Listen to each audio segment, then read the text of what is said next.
Hello and welcome back to the DayLuna Human Design Podcast with your host, Dana and Shayna. This is a solo episode where we want to dive into projectors and parenting and talk about some of the traditional ideas in human design around projectors not being designed to be parents. And, Shayna, her daughter is 8 months old, and I'm in an era where I'm making the life decision of do I want to become a parent or not. These are the big things that I have in my life and on my heart. And Shayna, and being in motherhood, I mean, this is a huge topic for us right now. And we really want to address it because a lot of the traditional source material on projectors and parenting is very scary, sad, and disheartening. And I'm not into that. Like in my own journey, I just really want human design to be something that is empowering and loving. And I want our conscious choice in the way that we think about it to be empowering and loving and not in fear or in scarcity or in someone else's outer authority. So we want to dive into the real challenges of projector parenthood in general. We want to kind of talk about these quotes from Ra and from source material on projector parenting. And we want to talk about why they're valid and where the energetics come from. And we also want to talk about what we want to change the narrative on. And yeah, we just really want to fill you in on the things that we've been talking about interpersonally before we head off to our Egypt retreat, which we are literally leaving for in like less than a week. Our team is going early. We're going to Paris for a few days before we go to Egypt so that we can get together and create our container and ground in and adjust to the time difference with Isla. I mean, it's just so wild that this is our first retreat ever of many where Shayna's a mom, Isla is coming. It's a whole new level. It's a whole new era of DayLuna and of our lives. And honestly, I think Egypt plays such an interesting role in being a divine wisdom whisperer to both of us within parenthood, actually, and within like the future of humanity. So we just wanted to show up and dive in. This is going to be raw, real, and juicy, and also maybe a little triggering for you if you've struggled with entering into parenthood like I have, like struggled with making the choice, or if you've struggled with pregnancy or anything like that. We really want to say that this might be a triggering episode. So please take care of yourself and determine for you if this is a conversation that you want to tune into today. Yeah, I'm so in it. I'm so in it. And I'm such a fucking projector. I can't stop seeing how in it I am. Like I sometimes just want to turn off the seeing because I'm just seeing all of the dynamics. And part of it is so beautiful and so amazing and brings this level of life and depth and realness that I wouldn't be able to access or understand without going on this journey of becoming a mother. Um, and in the exact same extremes of love and beauty and joy and connection is the exhaustion and the holy shit, I can't do this, and the never ending pressure to be needed by someone at all times of every day, and if you're not there, then you're letting them down is how it feels. Um, there's just such polarities in this journey, and there's such polarities in life, right? Like anything that has high stakes, the polarities become even more apparent and even more drastic and feel impossible that you could hold that much space. Anything that has high stakes, like literally the highest stakes, I think, are being a parent because you're in charge of somebody's life. Like life and death stakes are on the line. And while, it on one hand, a lot of people are like, it's so easy. You just love your child and you feed them and you show up for them. Do Like people that. say that it's so Yes. easy? Yes. Who? Oh Those my bitches are gosh. lying. Generators and mansions. I'm just kidding. I know that everybody struggles with parenting at some point and different points, right? But the majority of our history and creating life on this planet has been from generators and man gens. And so, like, coming from the sacral center. And so, with projectors being more of a new type entering the picture here, it's really apparent to me how unsupported projectors are in parenthood because the expectations and they're just not realistic for Yeah. living a healthy life day to day on your own. And I've seen so many people who are like, I've just dreamt of being a mom my whole life and it's so fulfilling and I love it. And every single day, like, I don't want anyone else to hold my baby. I don't want anybody else to change their diaper or to do anything. I can't tell you how many people have told me, I didn't trust anyone else with my child. I wanted to do everything for them. Um, and that's great. And I'm not saying that that doesn't mean that you're, like that means that you're a projector or not a projector generator or whatever. I don't think that's based on your type. Um, I definitely think there's so many layers involved. But yeah, I've definitely seen a lot of people say, not that it's easy, but that it's so fulfilling. And I don't feel that all the time.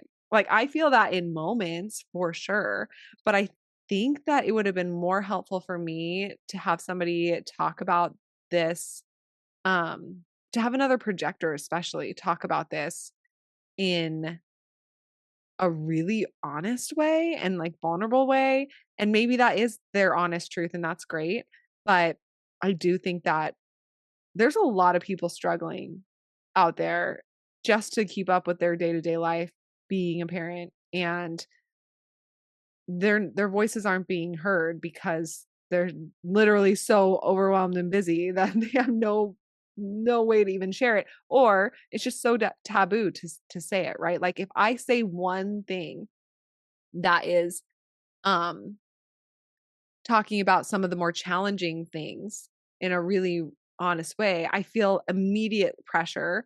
And I've even been told, like, but you're just so grateful that to have a healthy baby, or like immediate pressure to have to justify like the other end that is like more acceptable and cozy of like, but they're all obvious things to me, like, of course, I'm so blessed to be able to have a baby. I'm so blessed to have a healthy baby. I love her so much that I could literally die. And I want to squish her little face every time that I see it. Like, I am obsessed with her. And I feel like I don't even need to say all those things because that's obvious. Like, that's a given. The things that aren't obvious are like the fact that I feel so much pressure to be needed by someone all the time, but I have no energy to give her. I'm literally mustering it out of like the cracks of the universe at this point. Like, I think that it's real and it's valid. And if we don't talk about these things and we don't find solutions or support or understanding or awareness, right? Like, if I turn a blind eye to that, then it's not being honest. Like, it's just not. So we're here to talk about some real shit. And honestly, I love Ra Uru Hu. I love him. I love his crazy ass. I love his I insane love him way of too. speaking. I love his genius and I love his just realness. Like, he's a real Yeah. bitch. I love him. But like, damn, he is not a projector mom. That's for sure. There's Truer one words thing he's haven't not, like, he he's is not a projector mom. at all, literally at all. Okay, so let's dive into his quote that inspired this whole conversation and kind of rocked us a little bit to the core because it's so sharp. So I'm just prefacing But that. in a good way Um, for me, I feel. I don't no, know. for sure. And So mixed. that's the whole thing about shocking energy, right? The gate of shock is that something can be really shocking and also it can be awakening. And this quote is awakening. It awakens a lot of deep conversation inside my own mind, in my inner vision mind, and then Mhm. also bringing it here with Shayna in this conversation. So let's get into this raw quote that we came across. He said, when you're dealing specifically with the projector, it's very important to understand something. They are not generative. They are not here by their nature to bring life into the world. It is not their nature. It just isn't. And yes, they can can. They can be conditioned to do so. They can be conditioned to be fertile by being in the aura of somebody that they should not be in the aura with. And then they end up being reproductive. Projectors are neither generative nor manifesting. And every time they enter into one of those realms, they suffer the consequences of that conditioning, but it is not for them. They're here to be recognized and recognized as guides. They're here to be rewarded with energy for being those guides. So you probably have heard before, and we've talked about it before, in passing on this podcast, that this is something that you'll come in, see different quotes like this online or on online forums. And we want to say that energetically, it's true that projectors do not have a defined sacral that carries generative and regenerative life force energy. It's true that they do not have this pure manifesting energy because they don't have a motor throat connection. So energetically, these things are true. Now, when I read this quote, I'm in this era of my life where I'm deciding if I want to become a parent or not. And I really appreciate being able to ask myself deeper questions and have the awareness to ask myself deeper questions of like, are my choices actually mine or have I been conditioned?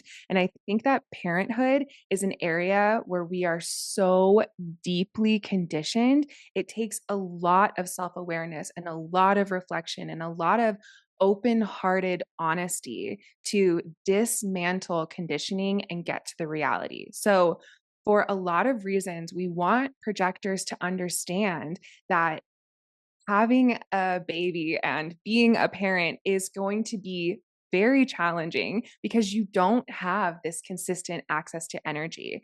And so, if you're going to choose that, you need to be aware of the support that you're going to need. You need to be aware of the fact that you need to parent differently than someone with a defined sacral. But we absolutely do not subscribe to the fact that no projectors should be parents. Because when I read those words, it makes my soul feel instantly shifted into control, scarcity, fear, like a shutdown energy. And I know from my own spiritual journey that that is not the way. The way is love. Our home is love. God and the universe is love. And it's so important that we are building a collective future based in love instead of fear and scarcity. And it's so important that we are using our own inner authorities as sovereign beings, a spiritual energy and essence inside a human form, that you are your own authority and that no one else in any system is telling you what you should or shouldn't do. So that's our take on it. We wanted to bring this up because in case you're a projector parent, we want to give you the validation of like, yes, this journey is extremely hard for you. There's a reason why you felt the way that you felt. And also, we want to say that no, this is not confining or condemning, and it doesn't need to be the truth for everyone or to override your inner authority. But we wanted to kind of open up the floor and be honest about our own journeys with these ideas and also give kind of like tips and insights about how you can navigate it in your journey. Yeah, I do feel on one side, I feel so validated by Ra's words and, validated by the fact that he says projectors would never give birth to children or would never make them. And it's an odd thing, I know, but it's true. Like that would be in a correct world if everybody was living out their nature. And I feel validated by that on one side, like, oh, okay, that's why these energetics don't feel like home to me. It doesn't feel like my nature. But on the other side of that, it is always coming back to using your authority. And like, what does your authority say? If your authority says, like, yes, I'm meant to have a child with this person, and you were invited into that relationship, and the energetics between your relationship are aligned, right? They are correct for you. Then that is what's correct for you. And I think that that's what Ra probably outside of this quote overall is teaching. This is like a quote probably from a lecture that was like 3 hours long and all over the place. And No he's offense, like, Ra. it's really Love you. true. It is, but it's also not The true. this It's and the the this that and of the it. that. It's the this and the that of everything. It's the this Which and the that you see. and this of it is, mechanically projectors don't have that generative energy, that sacral, and they don't have that creation life force energy to pour into things. Um, they're meant to be invited in and to guide people and all of that, right? Yes. And that of it is use your authority because that's going to be what is the most aligned for you and everyone else around you. And that's also going to be guiding you towards how to be living your purpose and where you're meant to be guiding, because maybe you're meant to be guiding your children. Maybe you're meant to be guiding, parenting or whatever, right? Like there's so much. So I think that that's ultimately probably what he means. But of course, these words are so shocking. Like, ideally, no projectors would have children ever. And if you do, you might regret it for decades. And it's Because you're like, just conditioned by the sacrals around you and you're not actually able to feel your truth. but I do will say, like, we're meant to be conditioned, right? And we are meant to be conditioned by the sacrals around us. And so it's just a question of, are you being conditioned by a sacral around you because you didn't use your authority and you forced things and you weren't invited, and now you're conditioned by a sacral that you're not meant to be, and you're now having children with them, and none of it is aligned. And like his last line of this quote is like, projectors can regret, whatever for decades and decades. And it's like, okay, yeah, anybody making a decision out of misalignment for sure. But projectors, like we've said in the past, are the most prone to conditioning and have to really do the most work to um, live as themselves in a world that's really not set up to support that. And so yes, that is true. And also, we're meant to be conditioned by the people around us that we're meant to be around based off of our strategy and authority. And so, if you've done that, then like I'm meant to feel my partner's sacral and amplify it and create life with that.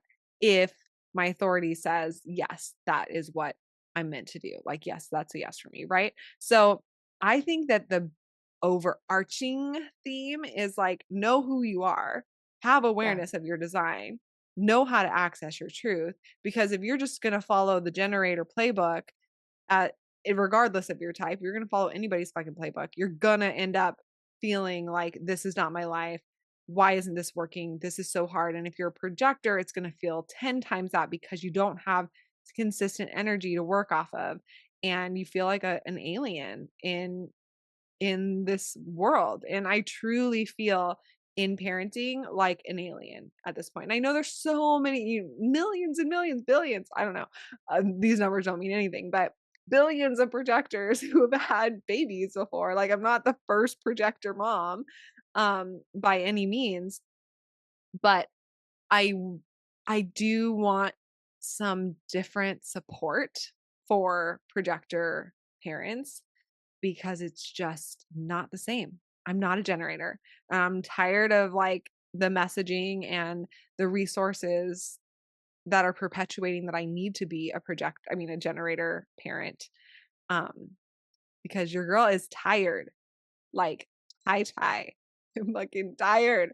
And I'm also like so amazed by this little creature that is my baby that's been with me my whole life. Like, I'm so fascinated, right?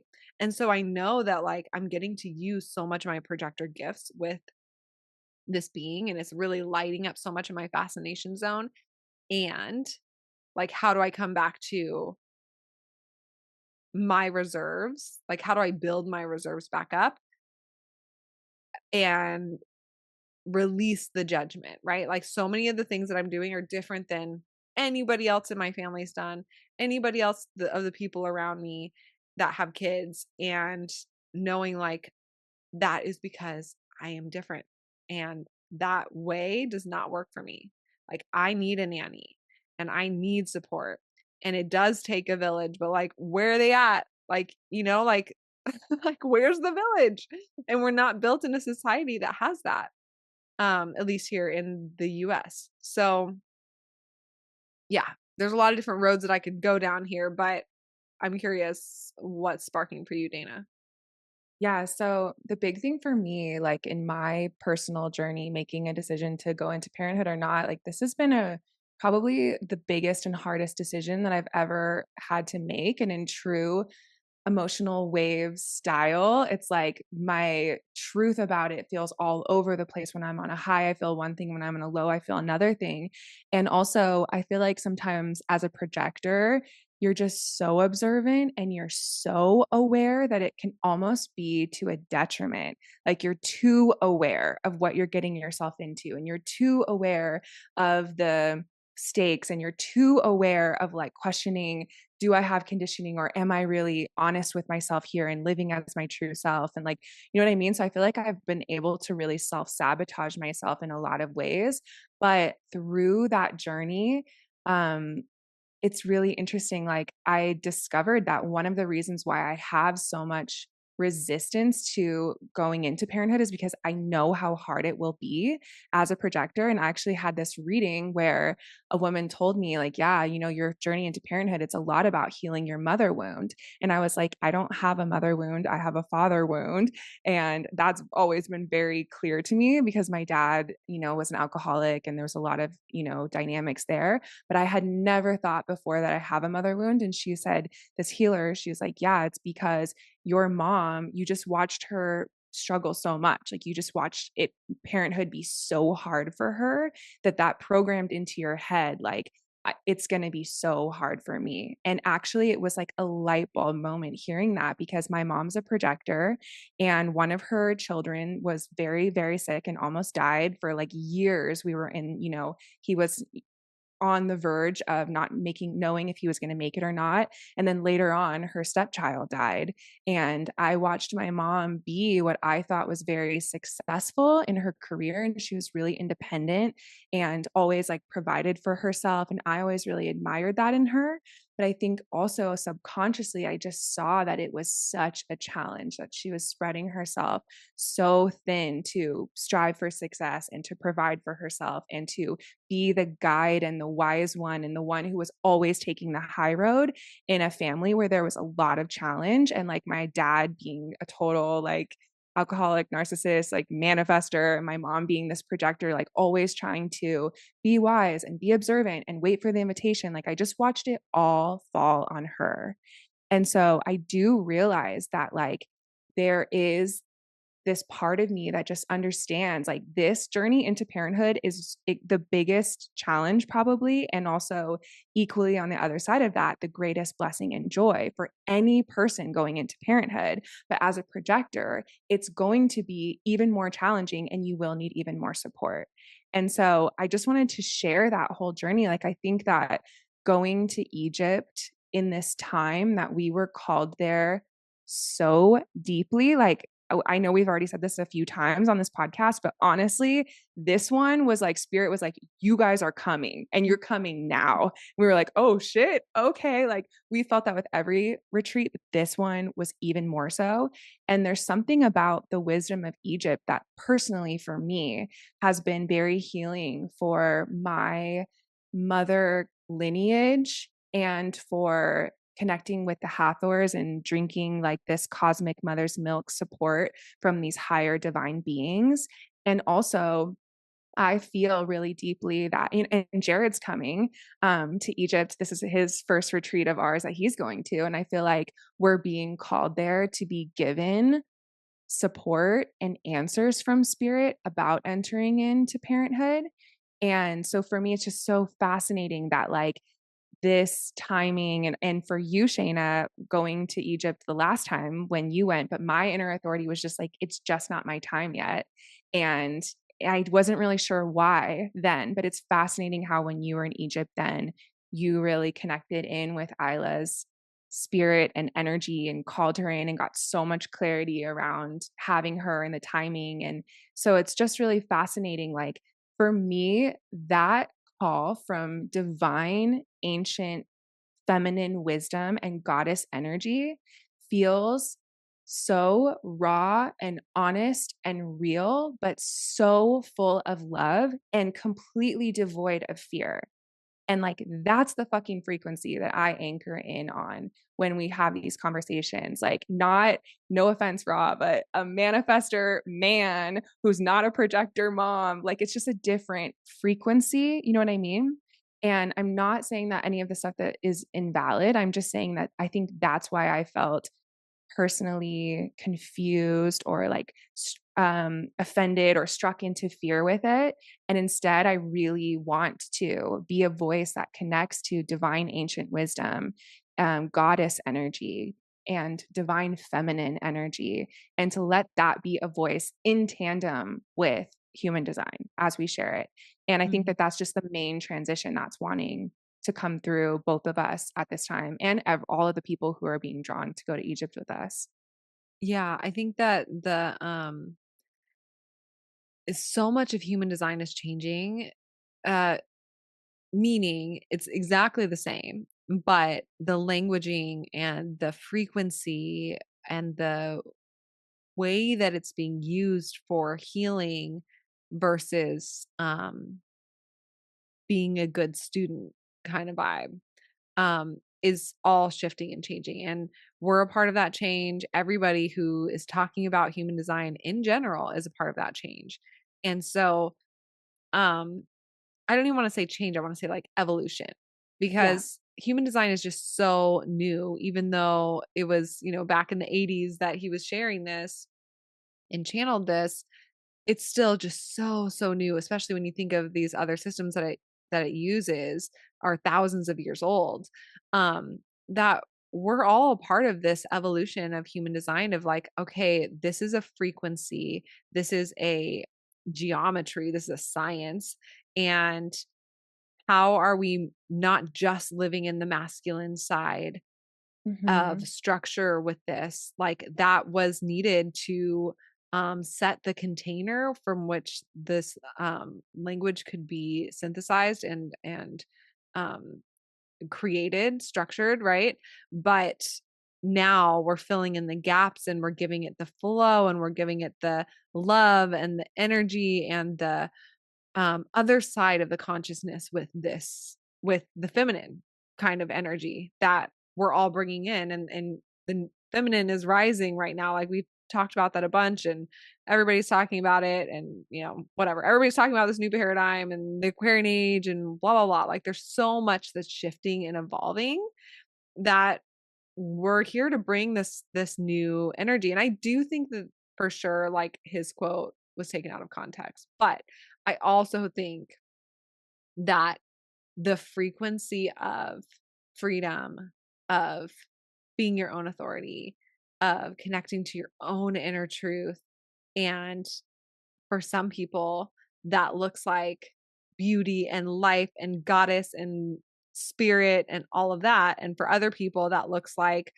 statistics and like tell me what it is and I'll do it, and like that difference is beautiful and needed, but like don't try to be my authority. And there's so many things in human design, especially old school human design, like a lot of old school human design teachers or like even IHDS or whatever, like there's so much rigidity in them trying to be your authority. And it's interesting because I've heard Ra talk about this in the many, many lectures and videos that I've watched of him, um, say like, once human design has a you can't sit with us energy, it's unless you do A, B, C, and D by my rules, then they're trying to be your authority, and it's actually that's old paradigm energy. And so I'm always like, be your own authority. Like that's the main thing that's the most important. And if you don't know how to do that, then great. Here's a rule. I don't want to say rule book. Here's a manual. And so yes, I know like with my G center, it's so clear like on my path when something's on my path. And so, like, even with having a second baby, I know I'm having a second baby. My mind is like, "Fuck that bitch, like, you're barely surviving, like, what are you thinking?" Kicking and screaming. But my Mhm. soul and my authority and my geometry, like, my magnetic monopole is fucking magneted on, and I know that it's happening, so I'm like, "Okay, mind, like, throw your tantrum. I'm gonna see you. Complain, complain, complain because you are." And, like, use your authority, like use your design, right? I think that, sorry, last bit of this rant. I think that some people think that when you're using your design and when you're living in alignment, that suddenly you Everything will like be easy. everything will be easy and like you won't complain or like you won't see the real shit anymore. It's like everything's just beautiful and like I woke up and I did my practices and I blah blah blah, like I'm such a spiritual teacher vibe. And like I guess that's just boring to me. Like it's just not real. For me it's like Mhm. okay, but like I don't know, did you take a shit this morning? Like, what's the real like stuff? Like, you weren't like taking a shit and like literally on the toilet, like, this is beautiful. This is life. I'm alive. I'm processing my food in my Or body. maybe Like, you were. I and maybe you you know were. what? Maybe you were. We That actually don't that's know. true. We don't know, but like I want to know, and maybe that's just the projector in me. But you know what I'm saying though? Like, I Yeah. just think that um it's okay to be real and like be in the 3D fucking world and have the polarity of also not at all and being completely in the like 5D or whatever you want to label it as, which labeling it in and of itself is 3D, by the way. But like whatever you want to like, you're allowed to be these two polarities and it doesn't mean that you're out of alignment. Actually, I think it means you're more in alignment because you're having polarity, which that gives us the tension that we need to yin and yang our way through the fucking universe. Like, Yeah. right? Totally. Everything in life is yin and yang. Everything in life is this or that. Everything in life is balance. Everything down to the smallest parts of our psychology, to our smallest parts of our microbiome, to the largest parts of the macro of the universe. Everything in this reality has that this and that, or the yin and yang. And so it really truly is about balance. And it's about knowing that we need both forces. Like we need the force of creation, we need the force of destruction, we need the force of light, we need the force of darkness. They are not opposing, even though they're dualistic, they're actually one and the same. It's all a part of it.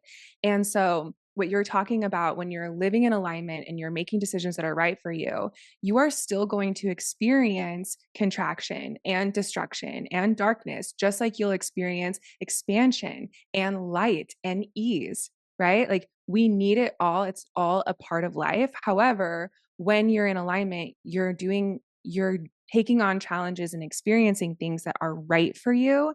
And so they will, in the end, help you evolve towards where you're meant to be and bring your signature theme instead of your not self theme in that evolution. But I wanted to say that, echoing what you're saying, Shayna, like I've noticed in my own life that when I'm in a era of being out of balance with complaining, like I'm being too real and I'm complaining too much, it's out of balance and it's not healthy for me. And on the other Mm, side of that, I've been in times where I'm spiritual bypassing and everything is positive and I'm afraid to even call out the things that are challenging or the things that are scary or the things that are real. And that's out of balance. And both ends of the spectrum are toxic. And I believe, honestly, that when we can get rid of the negative charge of complaining, that's something that's healthy for us. But also it's important that we're always in balance and that we're not living there and only complaining, but it's important that we're coming back to that. And it mm. kind of brings me to a big question. Like I've been having so many existential questions about life in general, thinking about moving into parenthood, A, and B, as we move closer to the new paradigm, like, holy fucking shit, this is happening. And like, it's just crazy to watch it all unfold. And like you're saying, everyone's talking about it, whether you're saying it's the new paradigm or the age of Aquarius, or like, capitalism crumbling or whatever it is that you're talking about, we're all talking about the same thing. Like the world is speeding up and we are seeing so much stuff shift and break apart and crumble. And we're also seeing so many amazing advances in building a new world, in miraculous discoveries. And once again, like that polarity, that duality is there. And that's what makes it balanced, even though it is a lot to navigate. But I've been feeling so much like these existential questions. And I've talked about this, I think, on the podcast that I'm obsessed with the eagle cam, with the two eagles that are in Big Bear. My husband and I like to watch them every single day. We turn on the YouTube and stream them and watch them in their nest. Like the And honestly, grandparents you are. we are literally such grandparents, and we have it streaming in both rooms, like on both TVs, so that if we're in the back of the house, we're watching it. In the front of the house, we're watching it. But I've received so many downloads from watching these eagles. First of all, what an incredible, miraculous animal. Holy shit, that is a dinosaur pterodactyl. A. B, they have such strong medicine, like eagle medicine is truly such a high vibration and so sacred. And I've learned so much about them because, as amazing as they are, and as beautiful as it is to watch them care for their eggs and then watch the eggs hatch and then watch them care for their babies, there's also that strong polarity there of the fact that they're like carnivorous fucking beasts that have carcasses in there. Like, it's like some real shit. One of the babies didn't make it and they had to toss it out of the nest, which is really common. But I mean, you just get all of these downloads. You're watching them struggle for survival. Their life is challenging. They're in the snow, they're in the rain. One of their babies, there was a snowstorm, and so they weren't able to feed the smallest one and it didn't make it. And as I'm watching these eagles, I'm like, they don't have any form of consciousness that questions why they're trying to survive. And at least that's how it appears to be. Whereas humans are different from a lot of the other animals in the animal kingdom in that we do have a self awareness consciousness that can question our will to live. And I don't know if that's true or not, but there's this quote that I think is really interesting that is, or consciousness is sleeping in rocks, it's dreaming in plants, it awakens in the animal, and it awakens to itself in the human being. And so human beings have this distinct difference where we can question our life, we can question our reality, we can question ourselves, we can question, why do I want to live? And do I actually want to reproduce? And it seems like these other animals have a different perspective and a different form of wisdom in the way that they express their consciousness, where it's like the cells of their body are just programmed in their DNA to survive at all costs and to reproduce and to protect that life. And as I'm watching this, I'm thinking like, gosh, do I want to become a parent that bad that I'm willing to struggle through all of the challenges and through all of the storms and through all of the wind? And like, do I have it in the cells of my body to push forward for life when I have this self-awareness that can question itself? You know what I mean? Mhm. And it's really interesting to think about that. So I got kind of curious, like, I've been asking ChatGPT, like, why is our DNA programmed to want to procreate and to want to survive? Like, why do the cells of our body want to survive? And that's a really interesting question, like, to think about the fact that in order for consciousness to experience this illusion of reality and this play, that it has to program into the cells of our DNA to like make life keep going, because life is so challenging on the physical plane, right? There are so many challenges that we come across just being in a physical body and being in the physical world. And if we're looking at nature, like, nature is cutthroat, like, it's hard out there. Yes, there's flowers and butterflies and rainbows and all these beautiful things. And there's also such great challenge and animals that really have to struggle.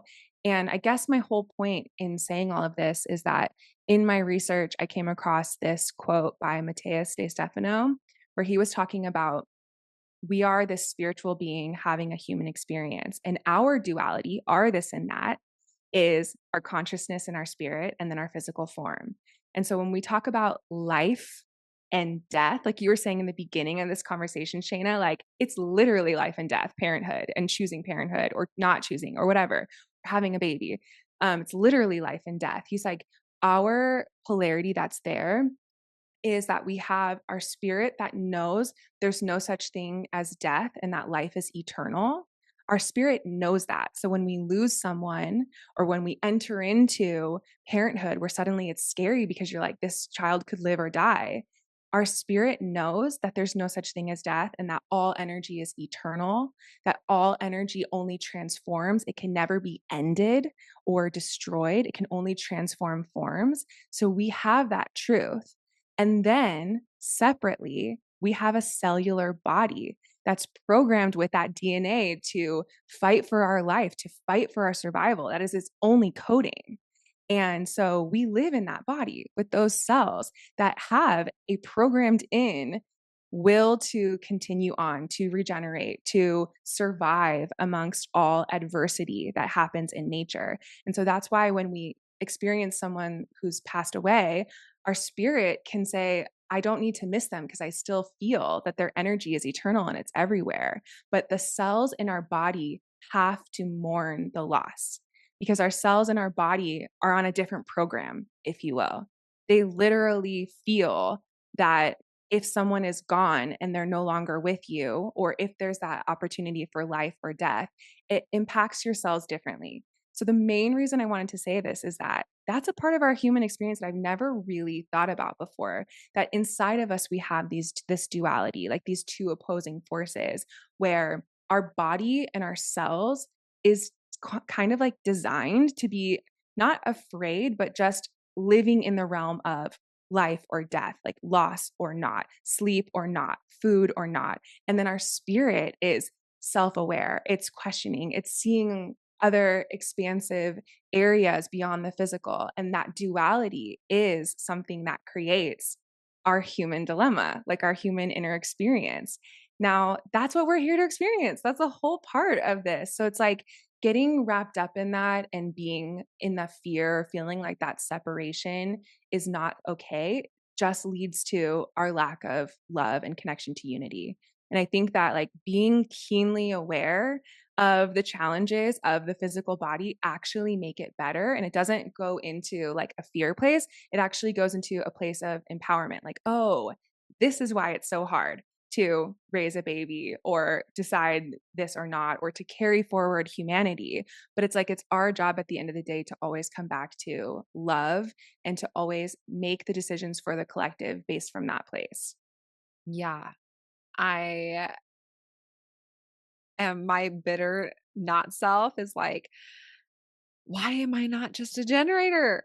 Like, why am I not just a man gen? Not just because that's amazing to be, but like I feel that polarity so strongly, the strongest I've ever felt it in my life. And I know that a huge like lesson that I chose was to figure out how to hold both being in the physical and also this spiritual etheric. Like we've talked about this on the podcast before. And so I just feel at I feel on one side like amazing. Okay, I'm here for it. This is what I chose. Let's fucking go. I'm learning so much. I'm more in love than I've ever been with my baby and my life, like my partner. And then on the other side of that, I feel like why the fuck did I choose to be a projector? Like, if I have to hold these 2 polarities, like, I would be nice to, like, go to bed and wake up the next morning and be like, "Have a my battery's charged." I literally watch my baby go have a horrible night's sleep and, like, tired all day or not nap all day and then go to bed, like, so exhausted and wake up the next morning, like, eyes pop open. She's a generator, and she's just like, "Bing," and ready to go and so smiling and so happy and like, "Yeah, I got my battery full." And I'm like, I literally could sleep for 2 months and I would wake up like, I could go a little longer." Like, there's no and that's the huge difference. Like, we talk about, you know, a generator can be in love with something and so have so much energy to pour into it. And a projector can be in love with something and just have no energy to pour into it because they just need more rest. And so, really seeing that, like my partner is a generator too. And I'm living in a generator world right now. Like my daughter's a generator, my partner is, my mother in law is a generator, my sister in law is a generator. And so everybody who's like directly around me all the time, they're all generators. And they're making this shit look easy. And it's awesome, and I'm grateful, and I love generator energy, but I'm like, I chose the polarity, and it's hard as a projector because I can't fake it. I can't fake it. I mean, I guess I can, but and many projectors do, and I did before I knew any of this information. I tried to fake it till I made it, but you just can't. So, what are some things that projectors can do to be supported in their parenting journey? Like, what are some truths that they have to come to face and accept and hold so that way they can navigate this journey in a different way than their generator mansion counterparts?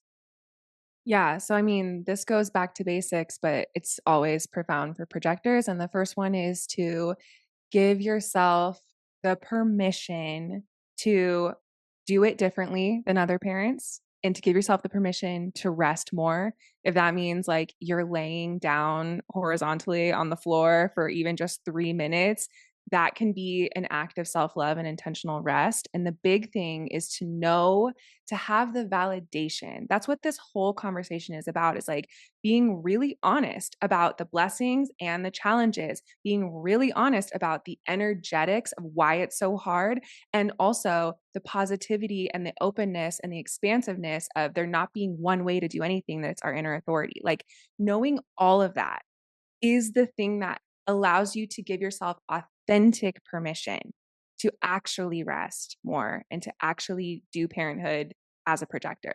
Does that make sense? It's like if you don't know all of these things with such a level of honesty and self awareness, then you're always going to be giving yourself half assed permission.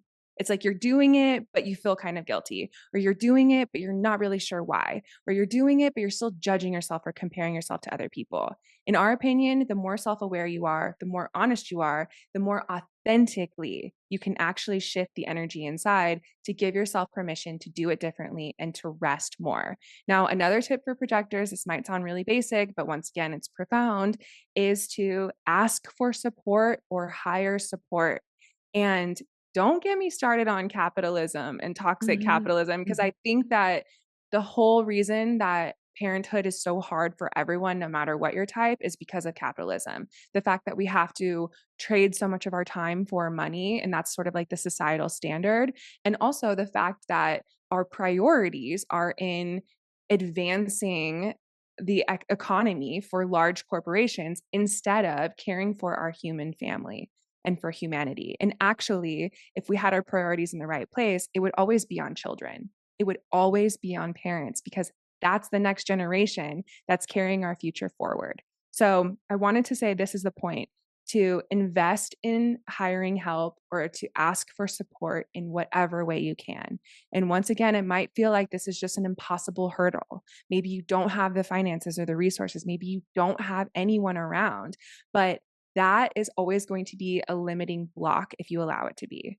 And the more that you can open yourself up to, once again, being really honest, sharing with people around you how you really feel and what you really need, giving yourself permission to do that, you're going to be able to more easily open up an avenue to receive the support that you absolutely need as a projector parent. For any parent, no matter what your type is, I think you absolutely need support. But for a projector parent, it's 100% non negotiable. That's our big point that we want to make.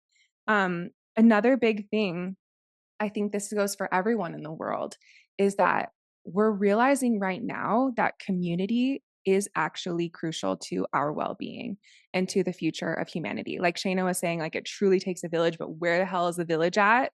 That's actually a real problem that I think we're going to need to be solving in the next coming years. You know, we've been able to isolate more and more where each family is in their own house, at least in America. That's commonly the thing that happens, but that isolation is actually not good for us. And when we talk about like not wanting to be conditioned by other people, like we're meant to be conditioned by other people. We're meant to be together as a collective. We're meant to be relying on one another and contributing our differences in order to thrive as a whole. So if you're a projector, it is true energetically that you don't carry that regenerative energy. You don't carry that manifestation energy the way a manifester would. You are here to guide.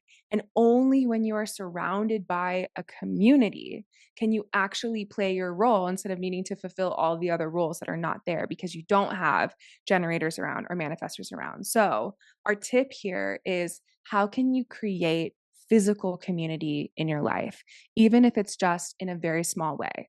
Gathering together with a couple of other friends who are parents in your neighborhood physically, or making friends with those people and creating even just one day a week where you're helping one another or offering different or contributing your different gifts. That community aspect, I believe, is crucial to our mental health and our well-being and raising children, whether that's you having the child or our collective like humanity having children moving forward. Yeah, and I do think that that is easier said than done. For sure, all of these are. And that's part of the challenge, right? Like, I'm definitely finding that my community is coming through me delegating and hiring a nanny, and now she's connecting me with so many people, and my community is slowly building, and I'm connecting more with my neighbors.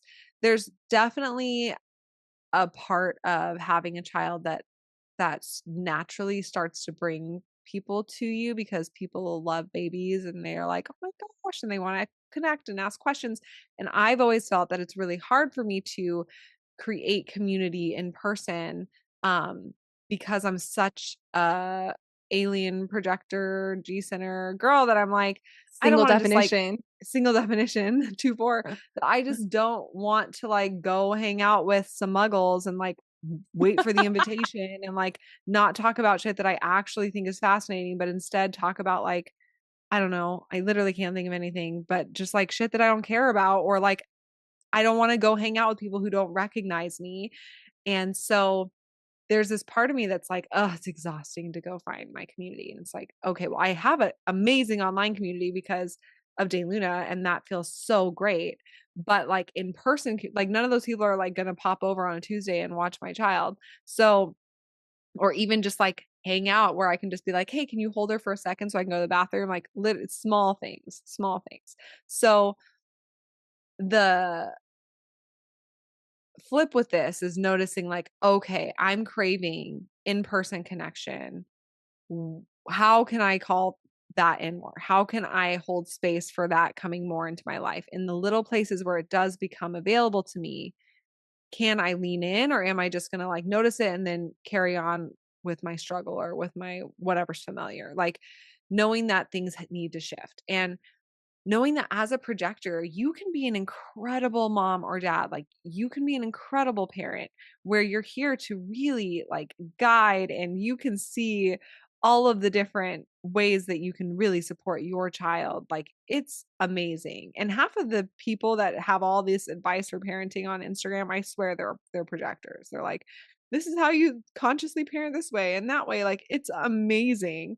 And even my nanny, who's been working with children for like 35 years, she's like, "How have you never been around children before? Like, you are a natural." And I'm like, I think it's just because 'cause I'm a projector. Like, I'm just seeing what Isla needs, and I'm go letting her lead, and I'm supporting her design, and I'm totally holding space for her. And so there's like, I don't want you to hear this and think like, I'm not gonna be a good parent. Like, your role is just different.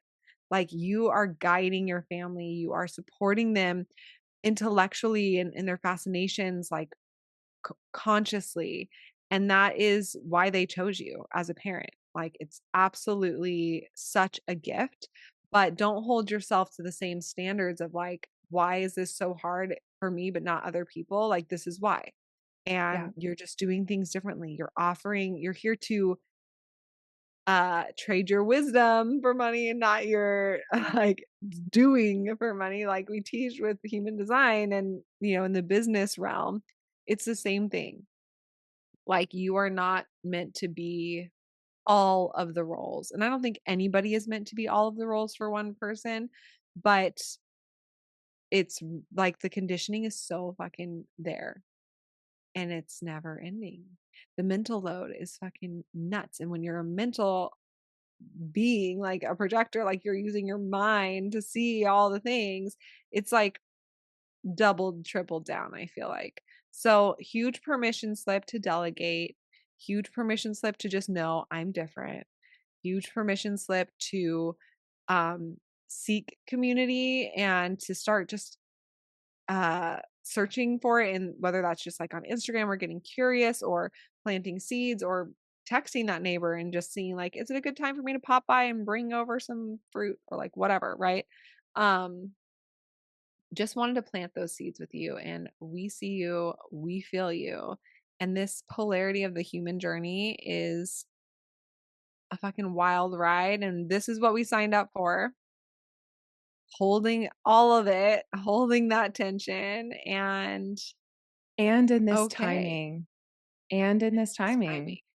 And we signed up for our design, right? If you're a projector and you're listening to this, or whatever your design is, if you're listening to this, we signed up for this timing, this new paradigm shift. And I really um want to end by saying that I think it's so important to always remember the love of all of that, like the excitement of all of that, and to return back to love even when we are talking about our challenges, or even when we're complaining, or even, you know what I mean, but to be in that love, and not in fear. And I think that that's going to be what carries us through this paradigm shift. And parents and teachers and the next generation, like, you guys are the unsung heroes of the future, and we're singing it right now. And definitely, if you're any one of those roles, giving yourself that love and that credit, and seeing how the weight that your part of your purpose carries for the future of humanity. Like, it's not easy. Life is not easy, but you actually do have support, and there is community available for you. We really want this to be a community that's available for you. So if you're listening to this and you want to share anything with us, or share your story, or share your experience, we invite you with an open heart to DM us or to email us. We would love to witness you or hold space for your journey, and hear any of the tips that you have for projector parenting, or for parenting in general, or content or support that you'd like from us, that we can support you in your journey. And I do want to just say that that question of like, do I want to go on this journey that I know is going to be so challenging and hard and impossible with my energy type? Like literally Raw is like it's impossible and it feels like it is. Um like the depth of love and awe and like truly just so presently, it feels like you dive into the ocean and you have, like, goggles on and you're just seeing a whole new world. All like, literally, Ariel, the opposite. A whole Whole new world. Like, You you're become a really mermaid. you become a mermaid. Um, and sometimes you get bitten by a shark, but then other times you ride on a dolphin's back.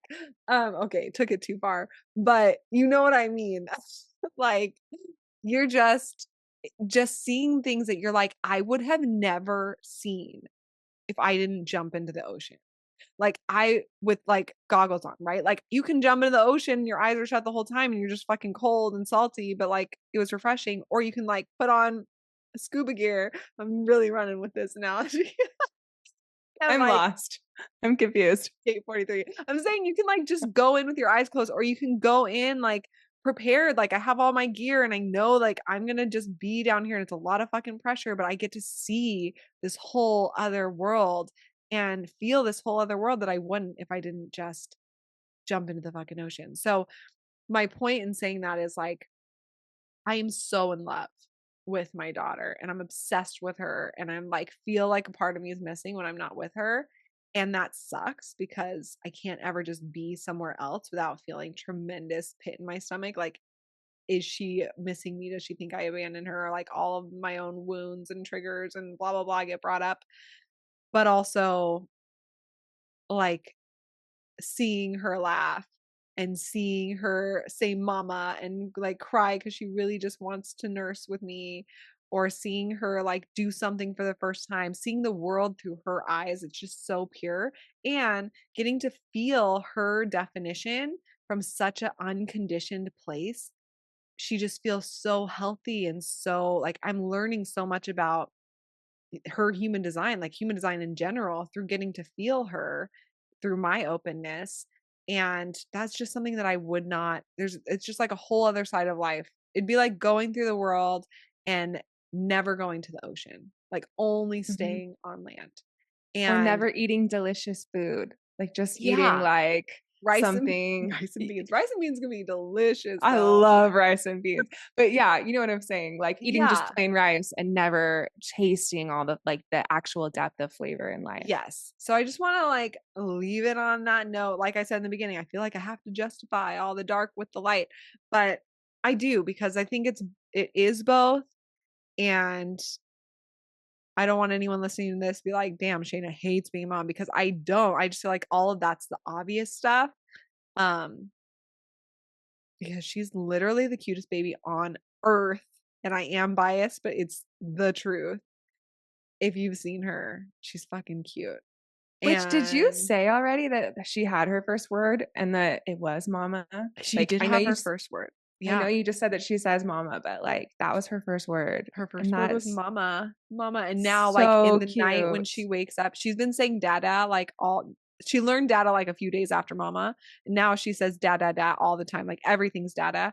And, but then I know she doesn't say mama around me because I'm already there. So then in the night, if she wakes up, she says mama.